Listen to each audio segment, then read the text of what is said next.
नमस्ते, I am जेविन doctor सपना गहलोत और आज का जो सेशन है हम डिस्कस करेंगे कि कॉन्स्टिट्यूशनलिज्म क्या है, यानी संविधानवाद क्या है, उसका अर्थ, meaning, definition, the difference between the constitution and the constitutionalism and the significance and the elements. So generally सबसे पहले ये तो देखिए कि constitutionalism is a modern concept and it desires a political order governed by the laws and regulations. It stands for the supremacy of law and not of the individual. So, there can be no constitutionalism when either the whole constitution or its main provisions are frequently changed in such a way that these suit the needs of either a particular group of individuals, an individual, or a particular party. So, in other words, the constitutionalism implies a government which operates within certain restraints, and these restraints differ from one political system to another. Okay, simple. अब हम एक definitions हम देखते हैं कुछ, जैसे for example, according to Casey Weir, it means government according to rule as opposed to arbitrary government. It means government limited by the terms of a constitution, not government limited only by the desires and capacity of those who exercise power. Next, according to you can say Andrews, कि under constitutionalism two types of limitations impose on government: power prescribed and procedure prescribed. That there are liberation and procedural aspect of constitutionalism. So हम कह सकते हैं कि सबसे पहले कि जो कॉन्स्टिट्यूशनलिज्म है ये एक मॉडर्न कॉन्सेप्ट है. It desires a political order govern by a law, and ये किसके लिए है? For the supremacy of the law and not of the individual. अगर हम कुछ देखें तो प्लेटो का जो आदर्श राज्य है वो दार्शनिक राजा का असीमित शासन है, लेकिन अरस्तू का आदर्श राज्य है कि विधि की सर्वोच्चता वाला राज्य. ऐसा राज्य या ऐसा शासन जिसमें सर्वोच्चता की स्थिति किसी व्यक्ति को नहीं वरन विधि को प्राप्त है.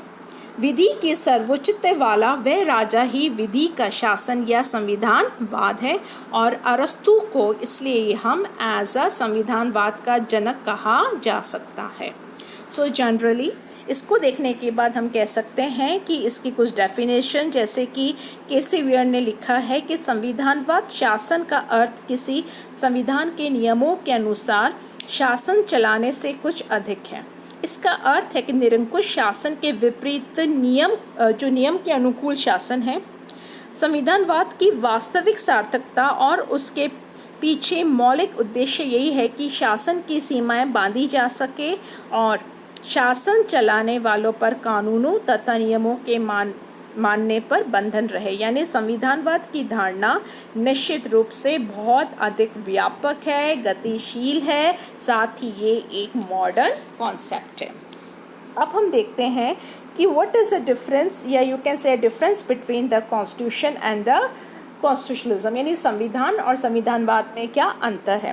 सबसे पहले अगर हम इसकी अगर एक डिफरेंस देखें उसकी डेफिनेशन में, तो हम देखेंगे कि from the definition point of view constitutionalism is a symbol of ideology and constitution is a symbol of जो संविधानवाद है it is a symbol of ideology यानी विचारधारा के लिए, जबकि constitution is a symbol of an organization यानी संगठन.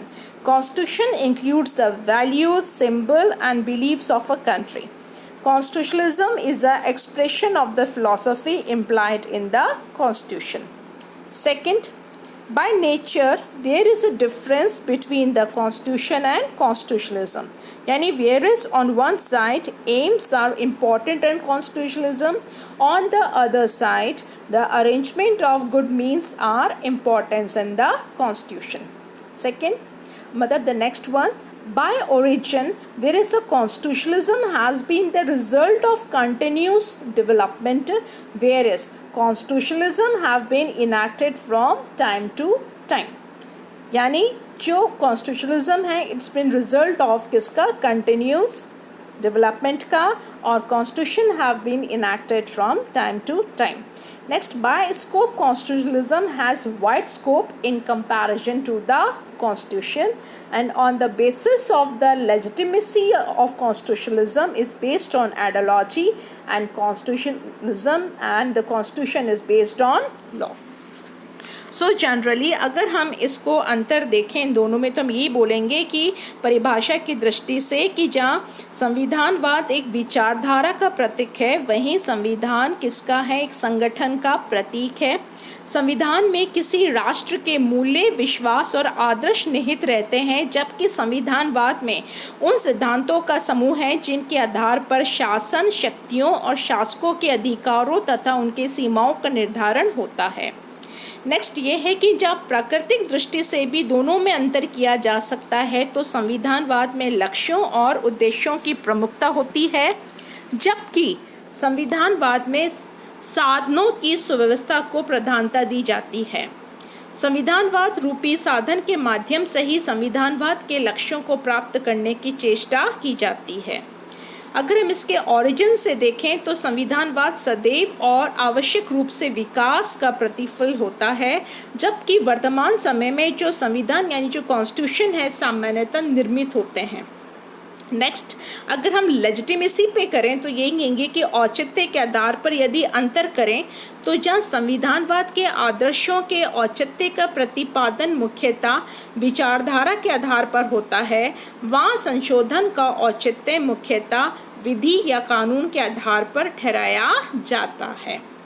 संविधानवाद और संविधानवाद में सबसे जो अधिक प्रमुख अंतर क्षेत्र की दृष्टि से ये है कि जहाँ संविधान की तुलना में संविधान बहुत वाइड है और संविधानवाद एक बहुत ही इंक्लूसिव कॉन्सेप्ट है या एक कॉन्सेप्ट है, लेकिन जो कॉन्स्टिट्यूशन है वो एक एक्सक्लूसिव कॉन्सेप्ट है।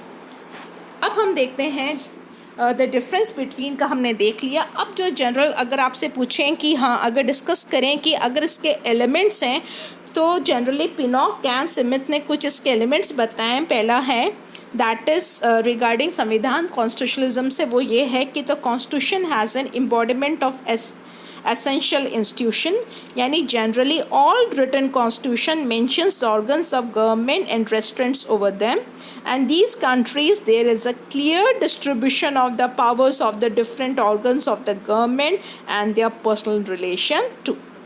So in the absence of this fact, constitution cannot become the medium of constitutionalism.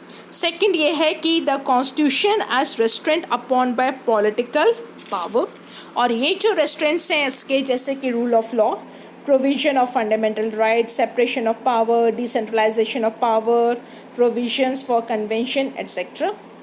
Next, the constitution as a director of the development, the constitution as a organizer of political authority, and in the absence of these elements constitutionalism does not find place in the political system. So these are the elements of constitutionalism. और जो एक significance अगर हम देखें कि what is the significance of the constitutionalism, तो सबसे पहले यही है कि एक modern concept है। इसके साथ ही ये एक value based concept है because it includes all the elements which are necessarily in the social life. And the basis of constitutionalism is the structure of society which is related to social and political values. Next, ये एक dynamic concept है because it is helpful in process of social development. Second, it related with the means and ends. Another thing, ये एक ununderstanding concept है because the basis of the constitutionalism is the constitution of a country. Therefore, it is related to the all political units of that country. So it is an understanding concept. And next, it is an indicating concept of democracy. Yani it is a several newborn countries adopted democratic systems after Second World War, and the concept of constitutionalism came into light. Thank you.